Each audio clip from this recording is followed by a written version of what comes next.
Bienvenue à toutes et à tous et permettez-moi ce soir de vous convier à une rencontre avec l'un des artistes contemporains belges les plus en vue actuellement, c'est Johan Muyl. Johan Muyl est né à Charleroi en 1956 et pour vous le présenter, j'ai envie de vous dire que c'est avant tout un globe-trotter. Quelqu'un qui se nourrit de sa découverte du monde et des rencontres humaines qu'il fait pour nous donner une œuvre, pour nous offrir des pièces qui finalement ne sont rien d'autre que sa vision du monde. Mais une vision du monde teintée bien entendu d'une particulière sensibilité d'artiste.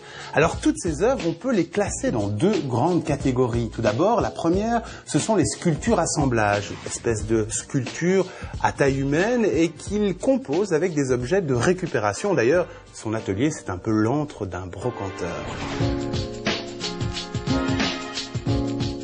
La seconde catégorie, ce sont les grandes fresques monumentales. Alors cette technique picturale, Johan Muyl l'a d'ailleurs importée directement de Bollywood. Vous savez, cet Hollywood indien où on a pris l'habitude de peindre des affiches géantes de cinéma plutôt que de les imprimer parce que les films restant longtemps à l'affiche, c'est économiquement plus intéressant.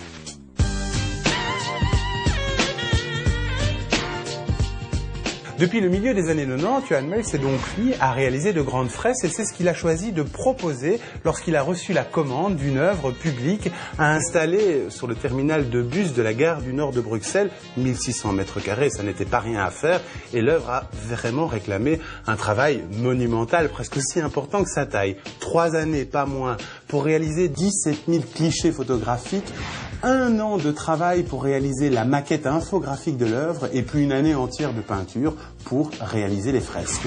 Alors, mais vous me direz, qu'est-ce qu'il y a représenté? Eh bien, tout simplement, une espèce de panthéon artistique de la création actuelle belge. Il a voulu figer sa génération, un peu à la manière de ce qu'avait fait Mark Ernst en réalisant son célèbre tableau consacré à la famille surréaliste. Alors, allez à la gare du Nord.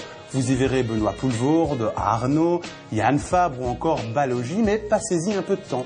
Et si vous partez à la découverte de sa fresque à la gare du Nord, vous verrez qu'il y a beaucoup de phrases à lire. Eh bien, il faut les lire, tous ces mots qu'il nous propose, parce que ce sont des clés pour entrer dans le propos culturel qu'il défend. Voilà, j'en termine et je vous souhaite une belle découverte culturelle.